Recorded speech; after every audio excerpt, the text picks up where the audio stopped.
Hello everyone, welcome back to Shikara Academy. So, in today's class of your crash course for Prelims 2026, we are going to discuss jet streams. So, before going into the class, let me tell you a good news that Shikara IAS Academy is going to start its rapid revision batch from 22nd December for prelims of UPSC 2026. So in this you will have around 90-day program where you will have topic wise concise coverage of complete syllabus of your examination will be covered over here.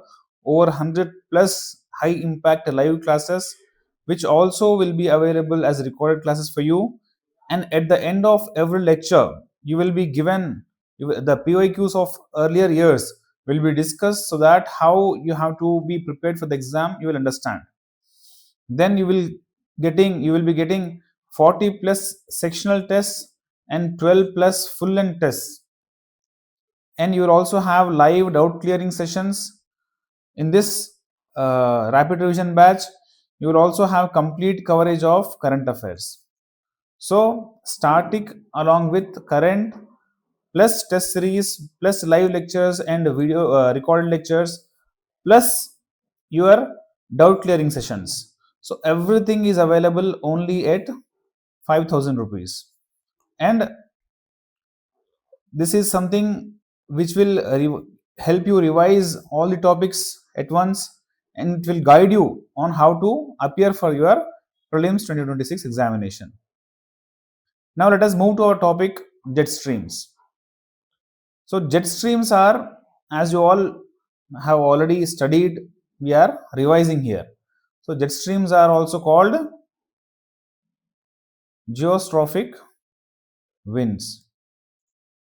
Geostrophic winds. They flow at a height of tropopause. Excuse me. So jet streams are fast flowing, narrow, meandering air currents in the atmosphere of Earth, which are flowing at a height of tropopause, means here. This is all troposphere, and here we have stratosphere. And this layer which is separating troposphere and stratosphere is called tropopause. So at the level of tropopause, at that height, average if you take it around 9 kilometers height, these winds are present, these winds are blowing. So, and these jet streams move from west to east direction, from west to east direction, because of the movement of the earth and because of mainly Coriolis force. These winds move towards east direction, and the speeds of jet streams they can vary in speeds, but average around 300 kilometers per hour they can be present at the core of the jet stream. If this is the jet stream, at the center of the jet stream the speeds can be very high.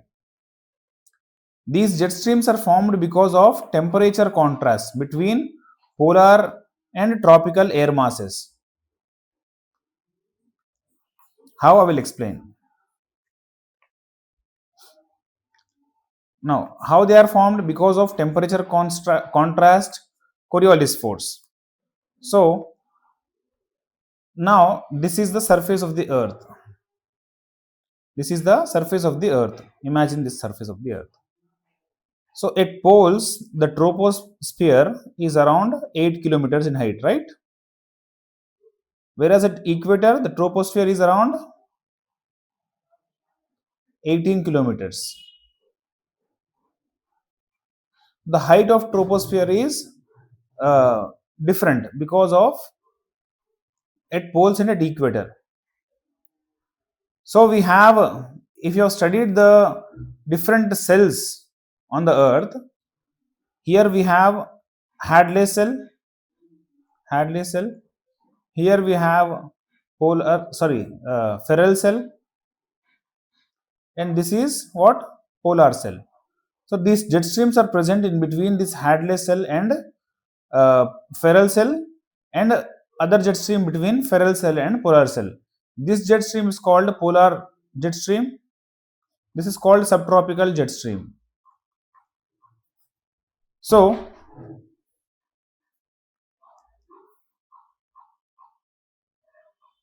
over here the height will be something like this, and over here the height will be something like this.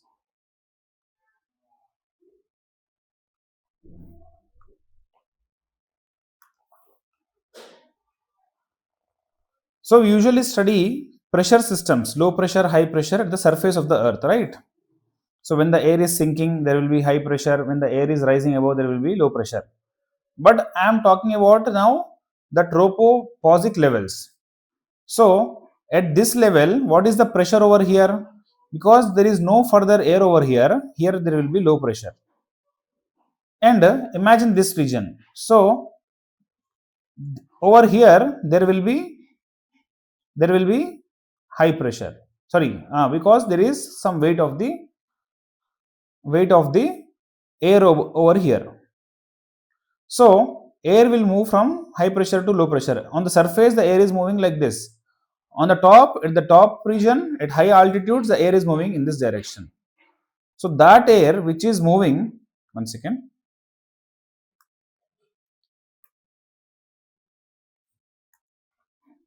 That air which is moving towards pole because of temperature contrast, it is pulled towards right because of Coriolis force. Now this will get, there is pressure gradient force and Coriolis force. The balance of these both, because of the balance of these both, now jet stream will start to move from east to west direction, in this direction.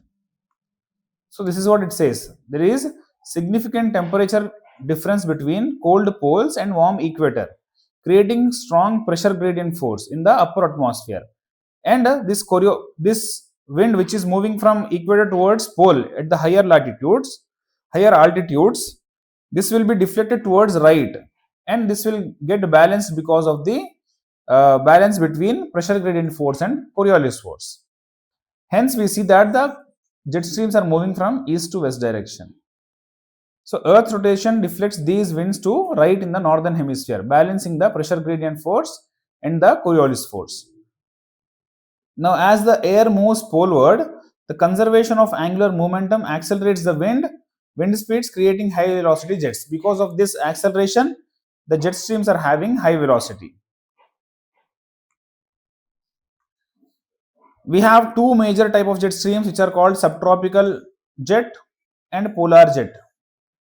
Subtropical jet is present between around 30 degrees latitude between the Hadley and ferrule cell. Polar jet stream is present around 60 degree latitude, and it is present between the boundary of ferrule cell and polar cells. So they are flowing at around 13 kilometers, whereas polar jet streams, because of the height of the troposphere is less over there, they are flowing around 10 kilometers height. These subtropical jet streams are more persistent and stable all around the year, and these are also playing role in Indian climate. How we will see. Now, polar jet streams, they are highly variable in position because of the movement of the pressure belts. The polar jet also keeps on moving. They are stronger in winter and weaker in summers. What are Rossby waves? The jet stream which is moving from east to west direction, it is meandering. These meandering waves are called Rossby waves. Rossby waves are giant meanders in high altitude winds like jet streams.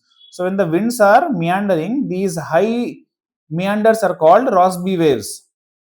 They are caused because of the variation in the Coriolis effect with latitude, and also because of climate change, also because of reduction in temperature contrast, also these meanderings are increasing. They are primary mechanism for the meridional heat transport, mixing cold polar air towards the equator and warm tropical air towards the pole. So they manage the heat budget of the earth. heat balance. They bring heat balance. So when the meander is towards pole, this is called the ridge. When the meander is towards equator, this is called the trough. What is the impact of jet stream on India?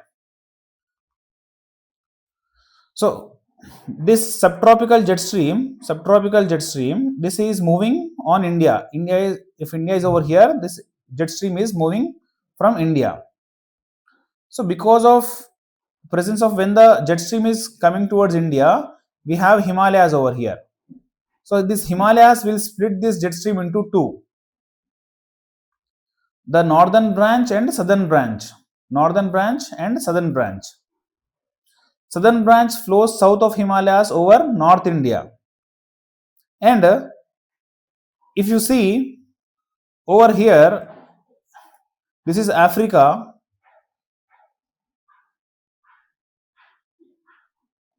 We have India over here.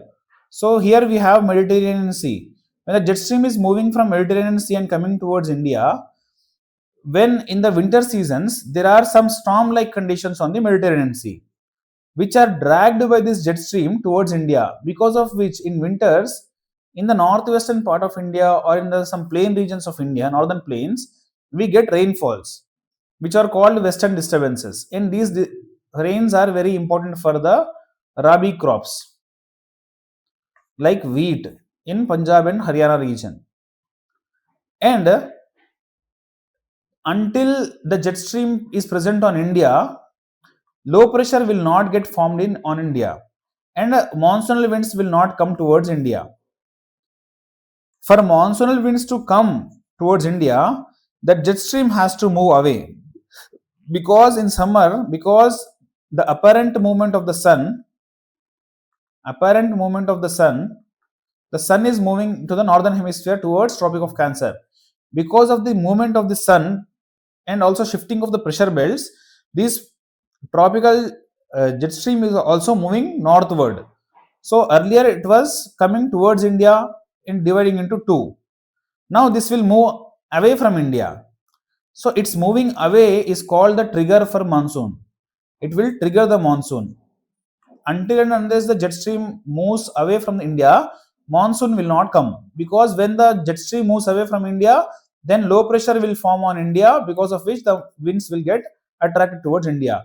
Otherwise, the winds will not get attracted if the jet stream is present on India. So in winter, this jet stream is bringing what? Western disturbances, which are important for our Rabi crops. In summers, the jet stream, when it moves away, then only the southwest monsoon can come towards India. So jet streams have very huge impact on Indian climate. Its withdrawal is important for onset of monsoon. We also have one more small jet stream, which is temporary jet stream, which is called tropical easterly jet stream. So because of intense heating of India and also the Tibetan plateau, the winds over here will rise above and they will move towards the low pressure region, which is in the Madagascar region, near Madagascar. So they will go towards that and they will sink over there. And when they are sinking over here, again the winds over here will move towards India. So this will intensify the monsoon. Here they are rising, here they are coming and they are sinking over here. Then this is like a cycle. So this lower branch, which is going towards India, will intensify the monsoon. The upper branch is called the jet stream, which is tropical easterly jet stream. Unlike the subtropical jet stream, tropical easterly jet is seasonal and temporary. It forms because of intense heating of Tibetan plateau in the summer season. So this flows east to west direction over peninsular India. The tropical easterly jet correlates with the strong monsoon burst. When this tropical easterly jet is settled, then we can say that there is strong monsoon burst on India. It will create high pressure divergence, aiding surface low pressure. So because the lower branch will intensify the Indian monsoon, the upper branch is called the tropical easterly jet.